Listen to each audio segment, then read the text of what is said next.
Bismillahirrahmanirrahim. Assalamualaikum warahmatullahi wabarakatuh. Alhamdulillah. Alhamdulillahilladzi bini'matihi tatimmu salihat. Ashhadu an la ilaha illallah wahdahu la syarika lah. Wa ashhadu anna Muhammadan abduhu wa rasuluhu alladzi la nabiyya ba'dah. Allahumma salli wa sallim wa barik ala nabiyyina Muhammadin wa ala alihi wa ashabihi wa man sara ala nahjihi ila yaumiddin. Allahumma allimna ma yanfa'una wanfa'na bima 'allamtana wa zidna ilma. Allahumma inna nas'aluka wat-tuqa wal-'afafa wal-ghina. Rabbana zalamna anfusana wa illam taghfir lana wa tarhamna lanakunanna minal khasirin. Amma ba'd. Ma'asyiral hadirin wal hadirat, mu'minin mu'minat, hafizakumullahu wa ra'akum. Alhamdulillah, pagi yang penuh berkah ini kembali kita pertemukan, kembali kita dipertemukan oleh Allah Subhanahu wa taala. Kita diberikan kemudahan untuk mengingatnya dalam bentuk kita melakukan ibadah salat subuh berjamaah. Salat merupakan salah satu wasilah untuk mengingat Allah Subhanahu wa taala, dan Nabi kita alaihi salatu wassalam telah menyebutkan begitu besar dan begitu banyaknya perbedaan antara orang-orang yang senantiasa ingat kepada Allah dengan orang yang tidak ingat kepadanya. Di antaranya Rasul sallallahu alaihi wasallam menyebutkan mathalul ladzi yadhkuru rabbahu wal ladzi la yadhkuru rabbah kamathal hayy wal mayyit. Antara orang yang senantiasa berzikir kepada Allah dan mengingatnya, dan orang-orang yang tidak pernah ingat dan berzikir kepada Allah adalah seperti orang yang antara hidup dan yang mati. Orang yang hidup itulah orang-orang yang berzikir kepadanya. Orang-orang yang tidak pernah berzikir umpama orang yang sudah mati. Maka kita bersyukur kepada Allah dan serta memuja dan memujinya atas kemudahan yang Allah berikan kepada kita. Mudah-mudahan kita termasuk laki-laki dan perempuan yang senantiasa berzikir kepadanya. Salat dan salam untuk Nabi kita alaihi salatu wassalam. Allahumma salli wa sallim wa barik ala Muhammad. Mudah-mudahan kita mendapatkan syafaatnya pada hari kiamat kelak, dan semoga Allah berikan kemudahan bagi kita, taufik untuk bisa mengikuti ajarannya, ya, mengikuti syariatnya dengan sempurna atas taufik dan bimbingan Allah Subhanahu wa taala. Amin ya rabbal alamin. Kaum muslimin, kaum muslimat, kembali kita melanjutkan pertanyaan atau 200 pertanyaan yang terkait dengan keimanan dan akidah kita. Pagi ini pertanyaan yang ke-91, yaitu ma dalilu ikhtilafi syara'ihim fi furu'iha minal halal wal haram. Bahwa apakah dalil perbedaan syariat para nabi dan rasul ya pada cabang-cabang daripada syariat mereka seperti hal dan haram.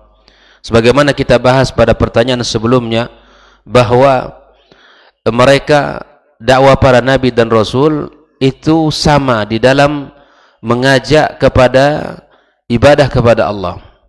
Dakwah mereka sama, yaitu mengajak kepada tauhid, mengajak kepada penghambaan diri kepada Allah Subhanahu wa taala.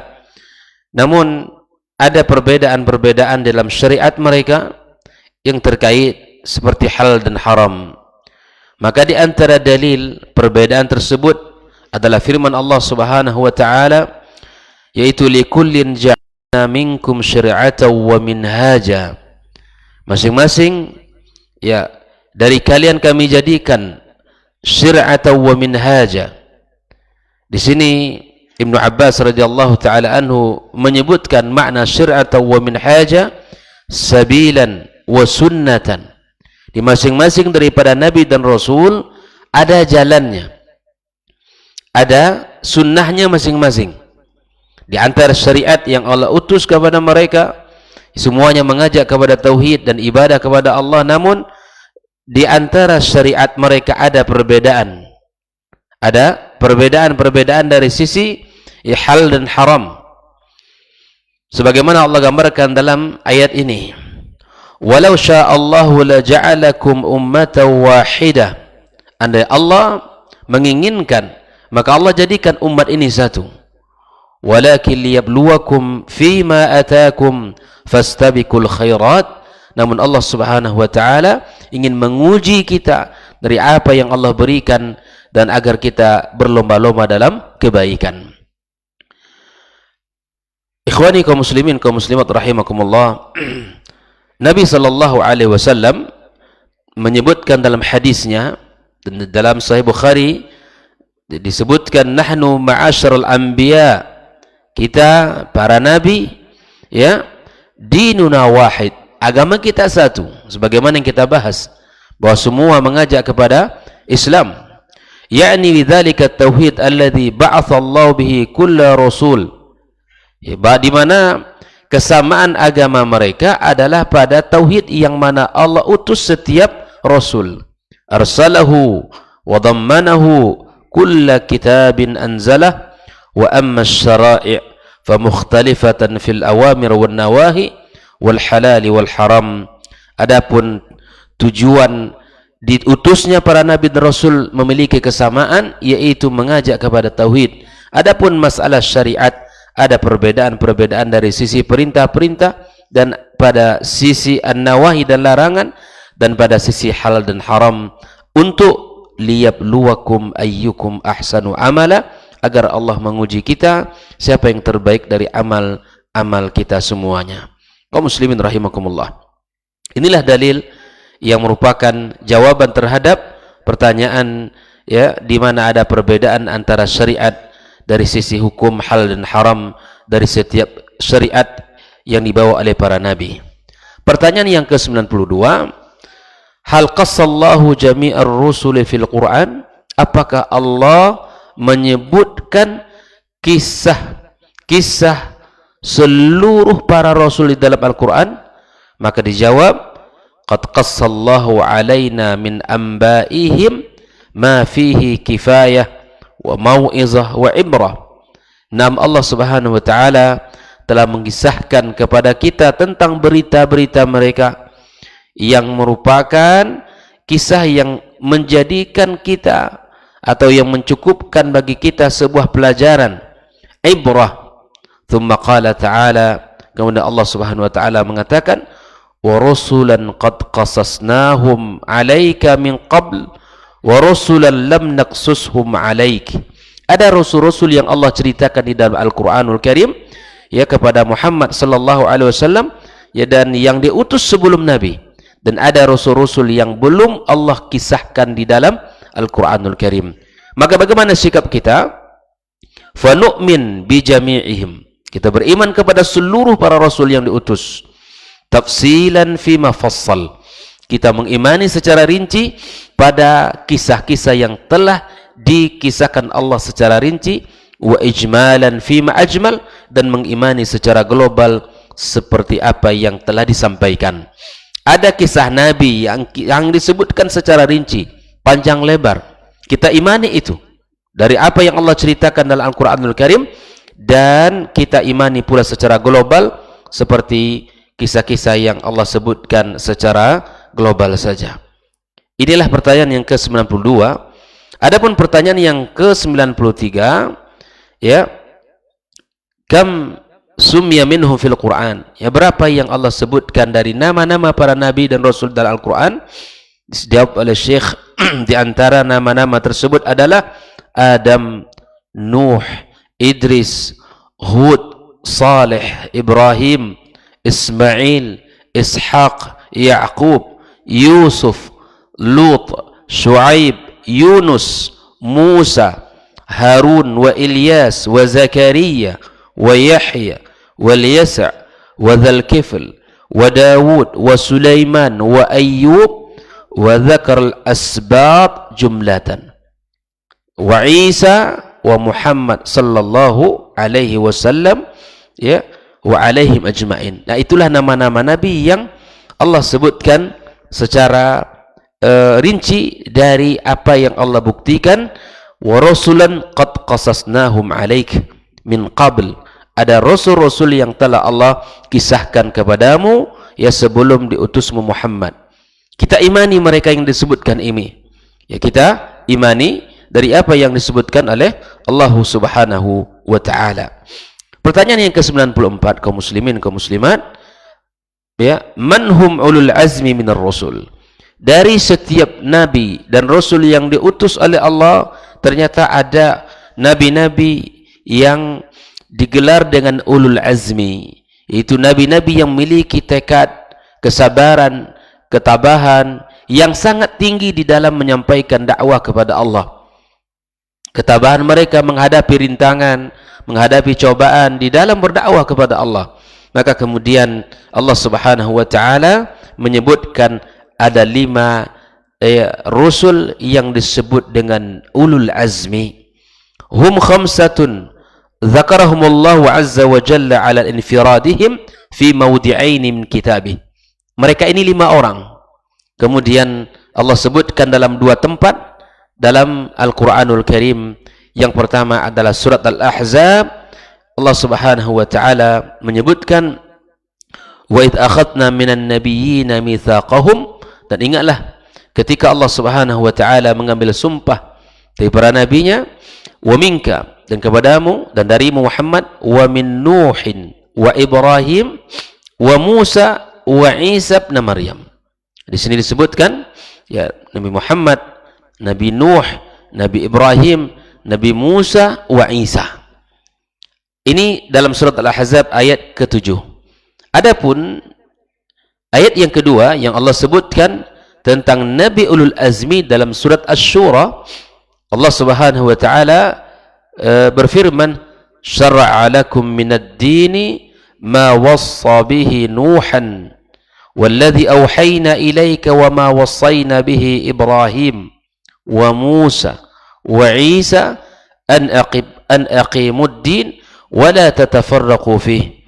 Di sini Nabi Ibrahim disebutkan, Nabi Musa disebutkan, Nabi Isa disebutkan oleh Allah Subhanahu wa taala agar mereka semuanya mendirikan agama dan tidak berpecah belah. Inilah 2 tempat dari Al-Qur'anul Karim yang Allah sebutkan nabi-nabi ulul azmi yang digelar dengan ulul azmi di dalam agama kita. Kaum muslimin rahimakumullah. Kalau ada di antara mereka ulul azmi, maka pertanyaan berikutnya adalah pertanyaan yang ke-94, man awwalur rusul? Siapakah rasul pertama? Dari sekian banyak nabi dan rasul yang diutus, kemudian ada ulul azmi di antara mereka. Lalu kemudian pertanyaan berikutnya, siapakah rasul pertama yang diutus oleh Allah Subhanahu wa taala?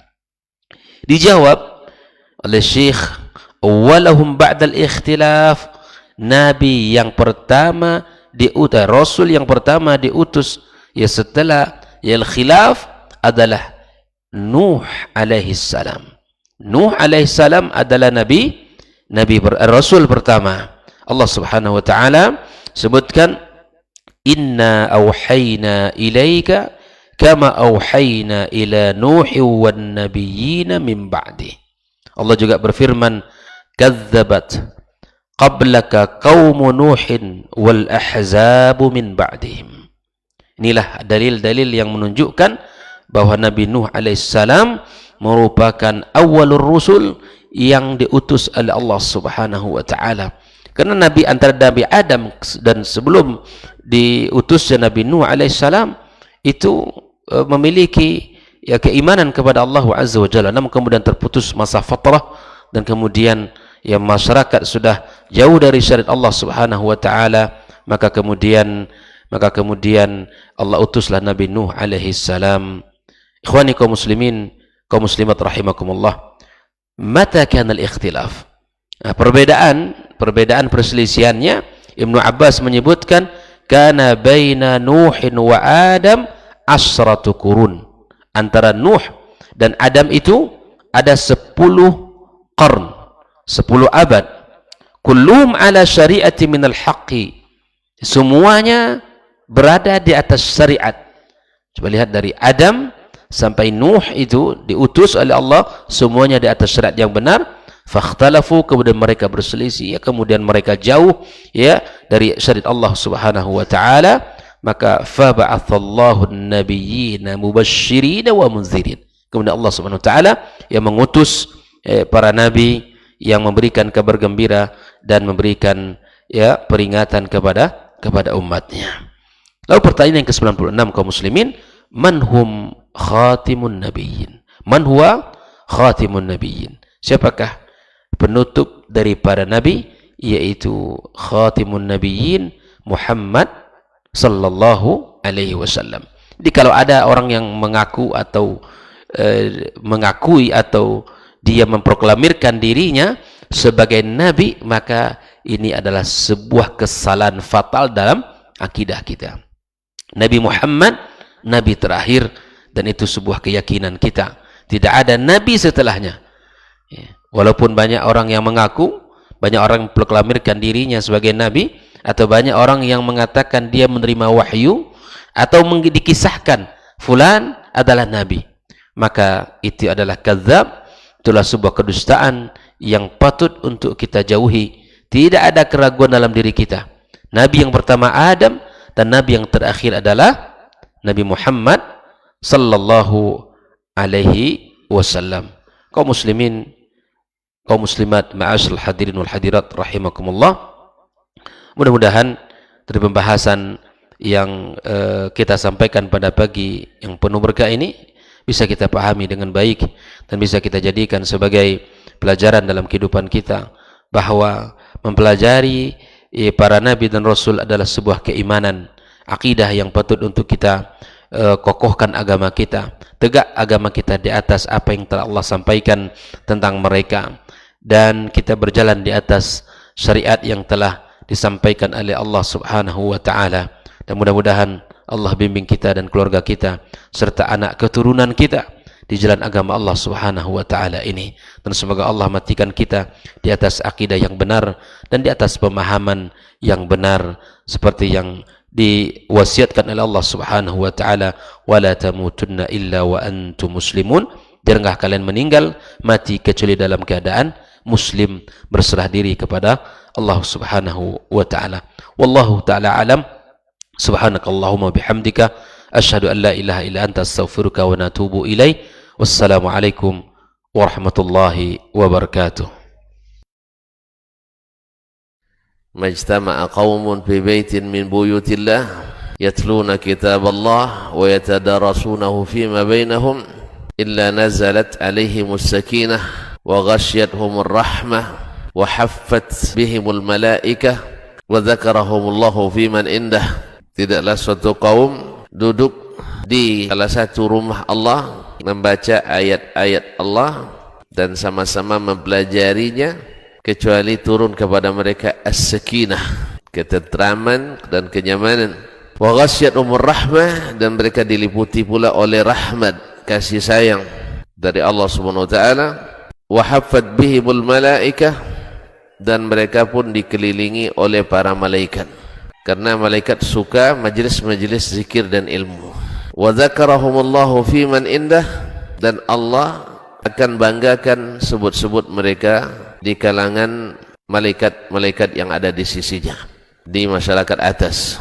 Mudah-mudahan kita termasuk yang sering disebut-sebut di sisi Allah, di kalangan para malaikat, dan di akhir majlis ini mudah-mudahan kita pula mendapatkan seperti yang tersebut dalam hadis qudsi, qumu maghfuran lakum, silahkan berangkat meninggalkan majlis ini dalam keadaan diampuni dosa-dosa kalian.